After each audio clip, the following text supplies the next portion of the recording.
I'm Victoria and this is What Victoria Read.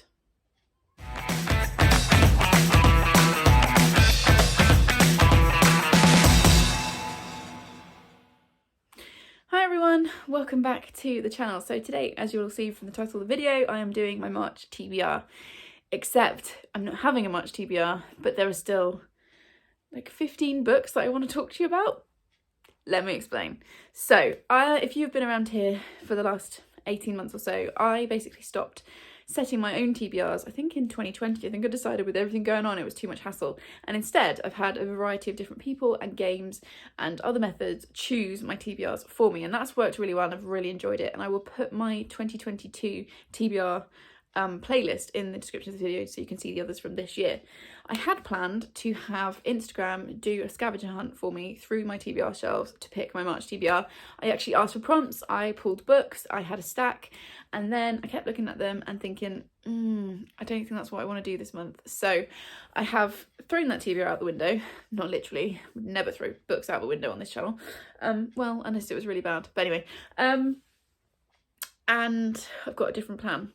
So I'm going to try and explain this concisely, and when I go through the books I'm only going to show them quickly. I'm not really going to explain them because obviously if I read them you'll see them in my reading wrap up, and if I don't read them this month they'll go back on my shelf for next month. So I want to be clear before I get into this that this is not throwing shade or being salty or any of that kind of thing. I personally get really uncomfortable when books are on my TBR for longer than 6 months. And I know as a booktuber, that's probably a weird thing to say. My TBR at this point is around about 70 books. And for me, it's starting to stress me out, which I realise sounds weird. But the majority of the books that I read these days either come from gifts from you guys, gifts from friends and family, or from publishers. And I kind of get this guilt when I don't read them what I feel like is quickly enough. And it's dumb because if I gift a book to somebody and they don't read it for 3 years, it doesn't bother me at all because I know at some point they will get to it and hopefully enjoy it and kind of get the joy out of it. But for me, I just start to feel this pressure. And I've been looking at my shelves and the oldest books on my TBR, and again this will make me sound ridiculous because there are people on Booktube who have had books on the TBR for like a decade, which is fine, and like I said, I am not throwing shade.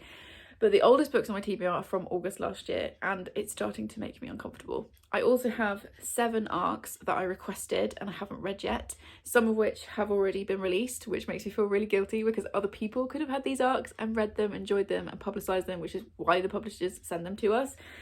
And I've got 2 books that I've had on loan from other people, and I don't borrow books very often for this reason, because then I feel like I need to read them as quickly as possible, and with all the other books that I'm reading and are being chosen for me, my brain is just doing a lot.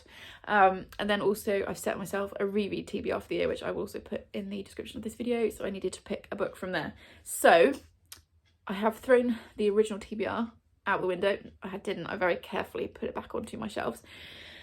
I have chosen the 6 books that have been on my TBR the longest, which are from August last year, most of which, I think all of which actually, I bought myself during my early August reading spree, book buying spree last summer, and I'll link my August, the first half of my August wrap up in the description as well. I link it quite a bit. It's a vlog I'm so proud of. It's one that I enjoy going back to watch because it was so much fun, like living it.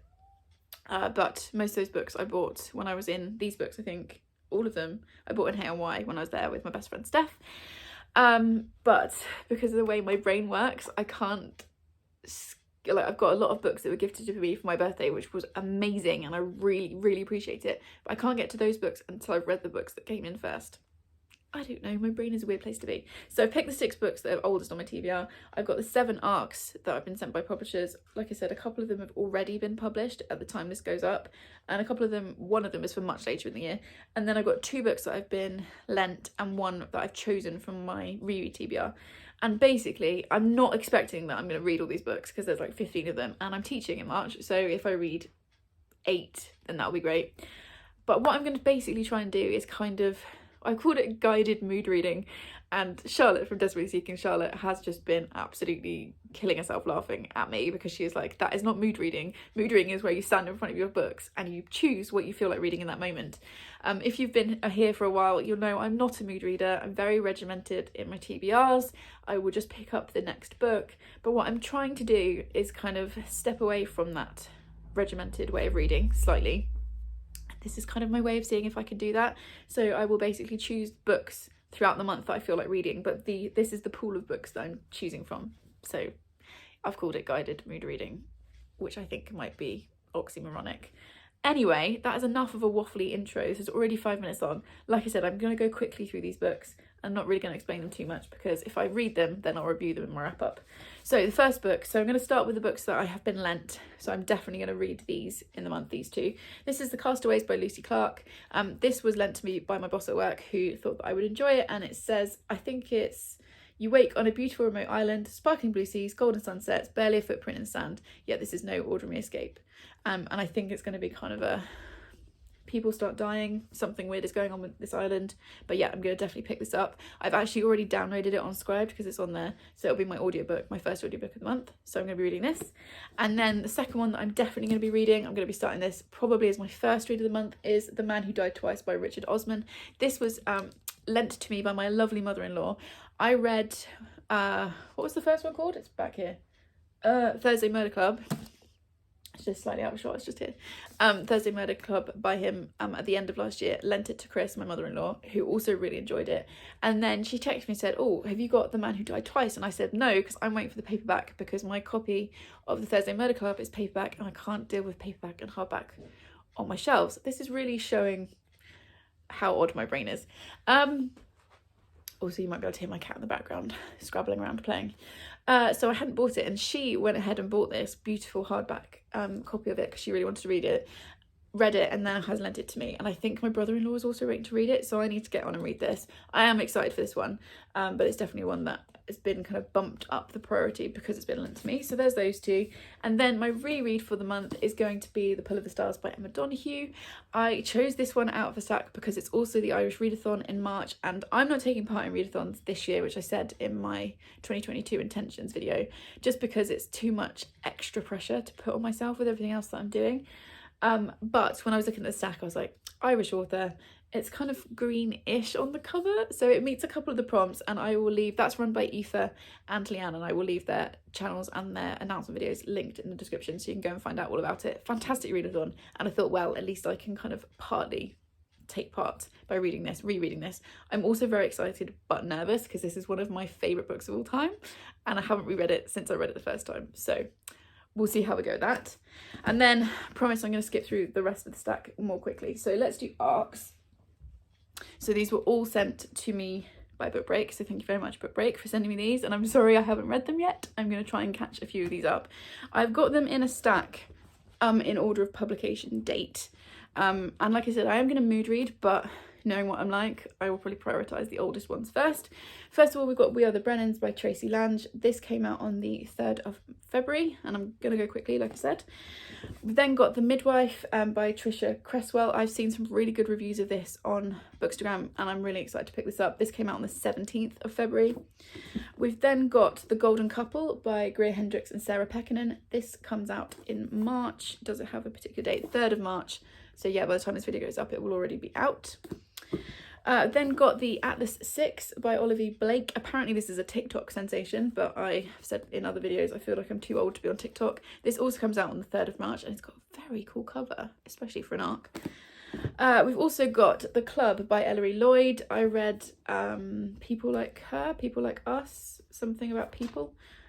People Like Her last year, which was their debut, and this comes out on the 31st of March. Again, quite a cool cover.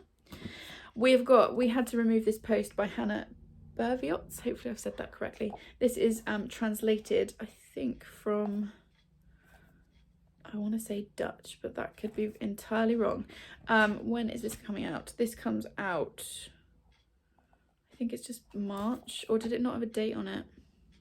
I think it's later in March. So we've got that one, and then the one that is coming out in June, so I probably won't read this month, but I'm putting it in anyway, is The Favour by Nora Murphy, and this comes out, it says June. Does it have a specific date on it?